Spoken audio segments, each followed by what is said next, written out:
안녕하세요. 속박사의 알기 쉬운 부동산 상식. 오늘은 저당권, 근저당권, 그리고 채권 최고액에 대해서 알아보는 시간을 갖겠습니다.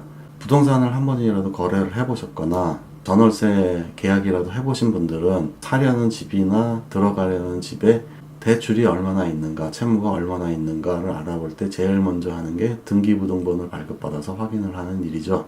등기부등본을 보면은 근저당권, 채권 최고액 얼마 이렇게 땡땡은행 이렇게 돼 있어요. 근데 대부분 사람들이 저당권이란 게 있고 근저당권이란 게 있다는 걸 잘 몰라요. 그냥 근저당권이라고 써 있는 게 그냥 저당권을 은행에서는 그렇게 부르나 보다, 이 정도로 생각하는 분들이 거의 대부분 같아요. 근데 사실 저당권과 근저당권은 다른 거거든요. 그 저당권과 근저당권은 등기를 해야지 효력이 있어요. 그래서 뭐 은행이나 아니면 뭐 다른 누구 뭐 아는 사람이든 뭐 제3자에게 돈을 빌리기로 할 적에 내가 당신한테 1,000만 원 빌리는 대신에 내가 내 집을 담보로 제공한다는 각서를 써줄게, 아니면 뭐 영수증을 써줄게, 뭐 이런 식으로 서로 써주고서 돈을 받았다고 해가지고 그게 제3자한테 효력이 있지가 않아요. 그래서 저당권은 반드시 그 소유권이나 전세권이나 이런 물권에 등기를 해야지만 효과가 있는 거예요. 그래서 저당권은 무엇인가 하면은, 내가 만약에 1,000만 원을 빌렸는데 1,000만 원에 딱 그 금액만큼만 담보를 제공하는 게 그 저당권이에요. 등기를 할 적에 보면은 저당권 채권액 얼마라고 되어 있어요. 그러니까 1,000만 원이면 채권액 1,000만 원, 뭐 1억 원이면 채권액 1억 원, 이런 식으로 채권액이 써있지 채권 최고액이 적혀있지가 않습니다. 반면에 여러분들이 많이 보신 은행에서 설정한 근저당권을 보면은 채권 최고액 얼마라고 되어 있죠.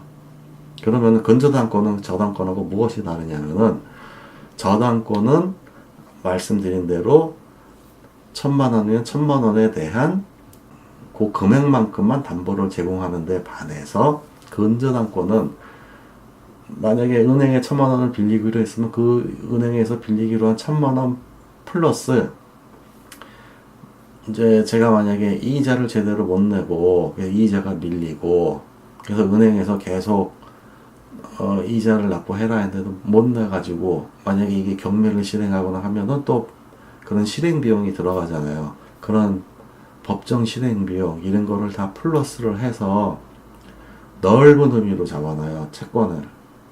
그래서 그게 1,000만 원에 대해서만 잡는 게 아니고 다른 부수적인 채권에 대해서도 다 같이 채무로 잡는 거, 그게 근저당이에요. 이게 이제 작은 의미로는 뭐 개인이 아파트 대출 같은 걸 받을 적에 이제 뭐 1억을 빌렸다 그러면은 1억 2천, 보통 제1금융권에서는 120%를 잡아서 1억 2천을 채권 최고액으로 잡고, 뭐 제2금융권 같은 데서는 130%를 채권 최고액으로 잡아요. 근저당권은 두 가지 종류가 있는데, 한정 근저당이 있고 그 다음에 포괄 근저당이라는 게 있어요. 그래서 한정 근저당은 뭐냐면은, 내가 만약에 1억을 빌렸으면은 1억 플러스 뭐 기타 경비해가지고 뭐 1억 2천에 대한 은행에서 1,000만 원 빌린 거에 대한 금액만큼만 근저당을 잡는 거예요. 근데 포괄 근저당은 내가 1,000만 원을 빌렸고 이제 근저당권을 했는데, 이제 다른 그 은행으로부터 다른 이제 채무가 생길 수도 있잖아요. 가령 마이너스 통장을 썼다거나, 그 사람이 이제 당좌 거래를 하고 있어서 당좌 수표를 발행하는 사람이라거나, 그럴 경우에는 그런 것도 다 은행에 이제 채무로 들어가는 거거든요.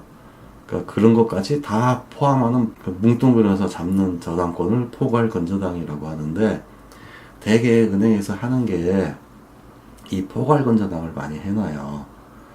포괄 근저당을 해놓으면 문제가 많이 생기니까 2012년부터 한정 근저당을 해놔라는 거 하는데, 요즘 뭐 그래서 한정 근저당을 하는지는 모르겠네요. 그러면 포괄 건저당으로 하면은 무엇이 문제가 되느냐 하면은 이런 문제가 있어요. 지금이 한 4시, 오후 4시 30분경인데 부동산에서 책 매수자와 매도자가 계약서를 쓰기로 했어요. 근데 매도자는 나 은행에 1억의 건전한권이 있다라고 얘기를 했고 등기부등본을 봐도 거기에 1억이 돼 있는 걸 확인을 했어요. 근데 그 상태를 믿고서 계약서를 쓰다가 낭패를 보는 수가 있거든요. 근데 시간이 4시 반이면은 은행에서는 업무 시간을 끝냈기 때문에 전화를 안 받아요. 그걸 다른 채무가 있나 알아보려면은 은행에 직접 전화를 해서 이 대출을, 그러니까 근저당권을 다 없애려면은 총 얼마를 변제를 해야 되냐 이걸 꼭 물어봐야 되거든요. 은행이 업무 시간이 끝나면은 전화를 안 받기 때문에 오후 4시가 넘어가면은 알아볼 수가 없어요. 그래서 뭐 1억 맞겠지 하고 그 1억에 맞게 이제 뭐 중도금 잔금 조정해가지고 그냥 계약서를 썼다가는 낭패를 볼 수가 있는 게, 알고 봤더니 이 사람이 그 다른 채무도 그 은행에 많이 있고 그럴 경우가 있거든요. 그러면은 그것까지 포괄 근저당으로 그게 돼 있으면은 그것까지 모두 다 없애야지 그 근저당권을 없앨 수가 있거든요. 가령 그게 뭐 1억 5천이 될 수도 있고 2억이 될 수도 있고 그래요. 그래서 근저당이 설정되어 있는 거는 계약서를 쓸 적에 토요일 일요일 날 쓰시면 안 되고, 그 다음에 오후 4시 이후에 써서도 안 돼요. 요거는 요령이에요. 그리고 만약에 오후 4시 이후에 쓰게 될 것 같다 그러면은 공인중개사나 매도자가 은행에 직접 가서 얼마를 해야지 이 근저당권을 없앨 수 있는지를 미리 알아봐야 돼요. 안 그러면 까딱하면 중개사고 나거든요. 그래서 채권 최고액은 뭐냐면은 근저당권을 설정할 때, 저당권 설정할 때는 채권 최고액이라는 걸 안 해요. 그냥 채권액만 쓰지. 채권 최고액이라는 거는 말 그대로 이 채권이 갖고 있는 최고 금액을 말하는 거예요. 어떤 분들은 그 최고라는 게 뭐 알린다라는 뜻도 있거든요. 뭐 최고하다 할 때 알린다라는 뜻도 있기 때문에 이 채권이 얼마가 있다는 걸 알리는 금액이다라고 하는 분도 계시는데 그거 아니고요. 그냥 말 그대로 최고 금액, 최고 높은 금액, 그 높은 금액을 말하는 거예요. 그리고 그 알린다는 뜻의 최고는 알린다는 뜻이 아니고 통보를 한다는 뜻이에요. 엄밀하게 따지면은. 이렇게 저당권과 근저당권은 다르고요. 또 근저당 중에서도 한정 근저당과 포괄 근저당이 이렇게 다릅니다.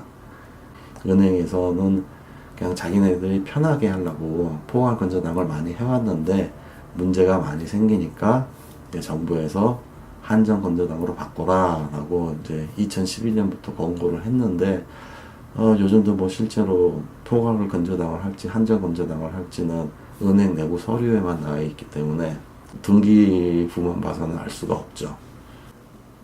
저당권은 채무를 갚으면은 갚는 즉시 그 저당권도 소멸을 해요. 없어지게 돼 있어요. 그런데 근저당권은 내가 채무를 갚았어요. 그래도 안 없어져요. 계속되는 거래에 의한 채무를 이제 저당을 한다는 개념이니까, 내가 만약에 근저당권을 설정을 해놨는데 채무를 변제를 했어요. 그래도 내가 일부러 이 근저당권을 말소 신청을 하기 전에는 이 근저당권은 계속 살아남아 있어요. 그래서 나중에 만약에 또 대출을 받고 싶다 할 때 별도로 또 근저당권을 설정하지 않고 잡혀져 있는 근저당권 가지고 다시 내가 채무를 발생을 시킬 수가 있거든요. 그러니까 이게 근저당권이 뭐 은행만 꼭 좋은 제도는 아니고 그 채무자한테도 편리한 제도이기도 해요. 오늘은 저당권, 근저당권, 그리고 채권 최고액에 대해서 알아봤습니다.